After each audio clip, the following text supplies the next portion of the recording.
கோசம் போடுடா. வணக்கம்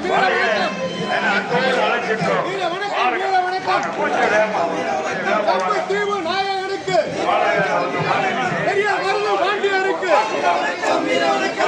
தீவு நாயகனுக்கு பெரிய மருது பாண்டியருக்கு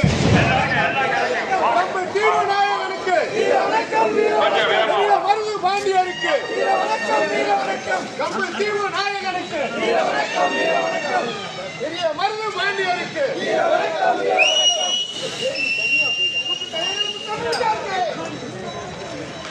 சிவகங்கை சீமை மாமன்னர்கள் சொந்தங்கள் அனைவரையும் மாமன்னர் மருது பாண்டியர்